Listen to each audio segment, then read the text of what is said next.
Assalamualaikum warahmatullahi wabarakatuh.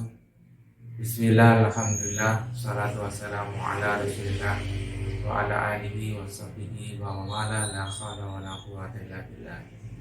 Alhamdulillahirabbil alamin. Puji syukur kepada Allah Subhanahu wa taala yang menciptakan langit dan bumi dan menjadikan syariat Islam sebagai petunjuk yang jelas bagi manusia. Pemirsa Fokus Islam Channel, kita ketahui bahwa pada saat ini ideologi yang diakui oleh manusia yang terbaik yang dijalankan yaitu sosialisme dan kapitalisme.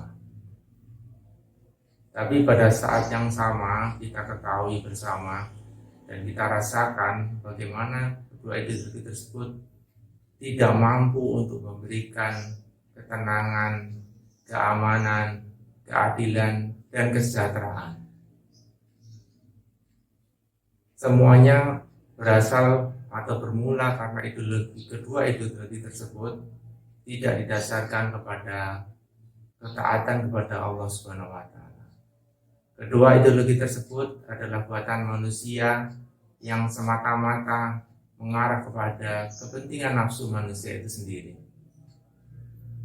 Kita bisa lihat bagaimana akibat dari kedua ideologi tersebut. Kalau sosialisme jelas karena tidak mengakui adanya Tuhan, maka semua diatur berdasarkan kepentingan materi, terutama kepentingan negara yang berkuasa, sehingga menyebabkan kesengsaraan, ketidakadilan kepada kehidupan manusia. Demikian pula ideologi kapitalisme yang dianut sebagian besar negara tidak bisa memberikan kesejahteraan, keadilan, ketentraman, dan keamanan kepada seluruh masyarakat atau seluruh manusia yang hidup di dalamnya. Kita bisa ambil contoh misalnya ketika diterapkan ideologi kapitalisme, maka manusia yang hidup di dalamnya akan dibina, diarahkan, dipaksa sehingga menjadi manusia-manusia yang bersifat individualistis, tidak mempunyai visi untuk akhiratnya, tidak ada keinginan untuk membangun ataupun beribadah kepada Allah Subhanahu wa taala. Semua yang ada pada dirinya lebih banyak diarahkan untuk kepentingan materi. Sehingga yang terjadi adalah pertarungan antara manusia satu dengan manusia yang lain untuk berebut apa yang dinamakan materi sebagai pemuas nafsu belaka.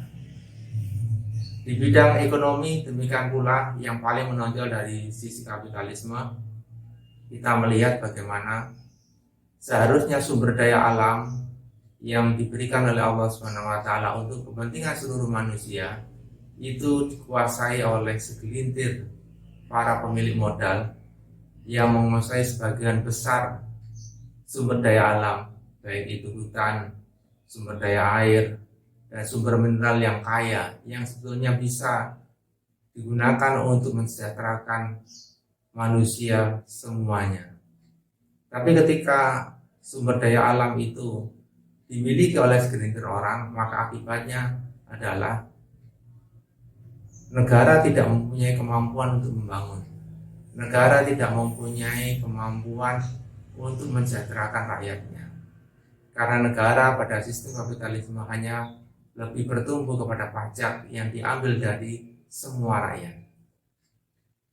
Inilah yang terjadi sehingga negara sekali lagi tidak mampu untuk membangun dirinya, tidak mampu untuk mengembangkan, karena memang negara dibentuk bukan berdasarkan kepentingan rakyat yang didasarkan kepada ketaatan kepada Allah Subhanahu wa taala. Demikian pula di bidang hukum. Kita ketahui bahwa hukum di dalam sistem kapitalisme didasarkan pada hukum yang dibuat oleh manusia.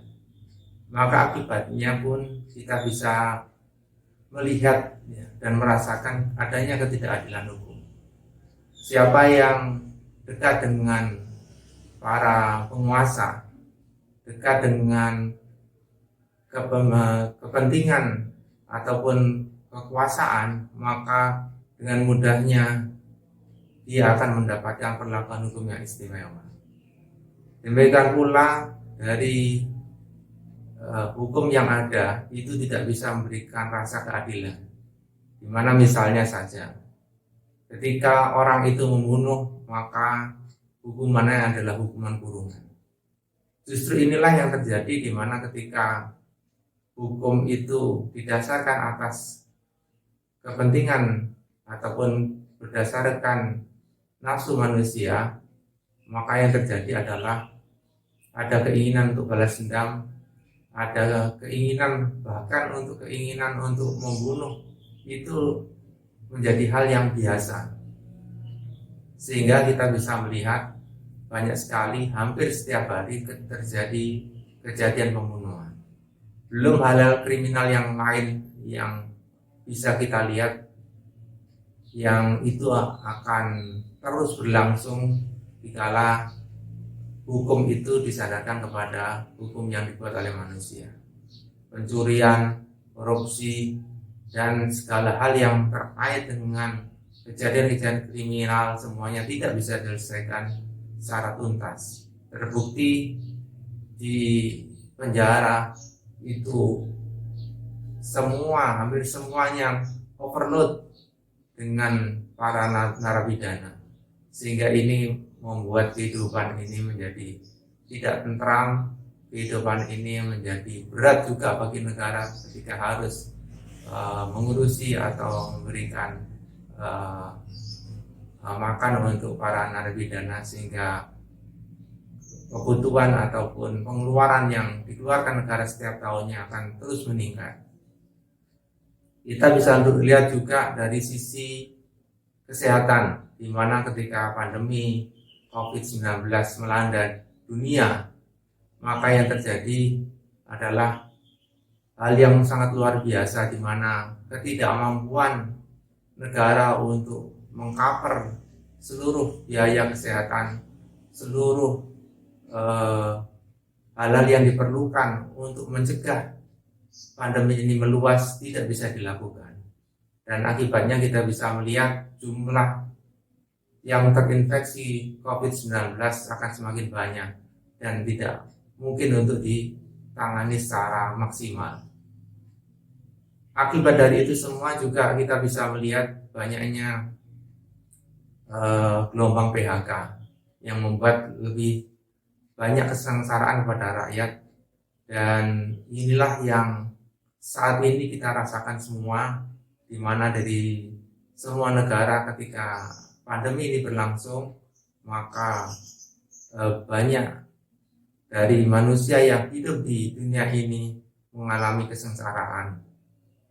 Nah, ujung-ujungnya adalah bahwasanya di dalam sistem kapitalisme kita bisa melihat adanya perbedaan antara ekonomi sebagian besar pemilik kapital, dan itu memberikan efek mereka bisa menguasai seluruh aspek-aspek ekonomi, sedangkan sebagian besar masyarakat itu merasa terpinggirkan dan tidak bisa mendapatkan akses ekonomi. Demikian pula dalam bidang pendidikan, kita bisa melihat bagaimana pendidikan tidak bisa dienyam oleh seluruh anak didik kita, karena pendidikan yang tinggi itu membutuhkan dana yang besar. Akibatnya apa? Banyak di antara kita, anak didik kita, yang tidak mampu untuk meneruskan ke jenjang berikutnya. Terbukti apa? Terbukti kita ketahui yang bisa masuk ke perguruan tinggi yang levelnya lebih tinggi itu hanya sekian persen ya, dari sekian banyak jumlah anak didik yang harusnya bisa mengcover. Nah, contoh-contoh inilah yang kita bisa lihat, yang kita bisa rasakan sampai sekarang. Oleh karena itu, saya kira manusia harusnya mulai memikirkan alternatif ideologi yang betul-betul bisa memberikan kesejahteraan, keadilan bagi seluruh manusia. Kita sebagai orang yang beriman kepada Allah Subhanahu wa taala tentu saja sudah seharusnya mengembalikan keyakinan kita kepada Allah Subhanahu wa taala yang telah memberikan petunjuk kepada kita dengan datangnya Islam yang dibawa oleh Rasulullah SAW. Islam telah mengajarkan kepada kita bahwasanya Islam tidak hanya mengatur urusan dari manusia kepada Tuhannya, tetapi juga mengatur pada diri sendiri, dan yang paling penting aspek yang belum bisa dilaksanakan adalah mengatur antara manusia satu dengan manusia yang lain di dalam aspek ekonomi, politik, pendidikan, hukum, dan seluruh aspek yang menyangkut kehidupan manusia.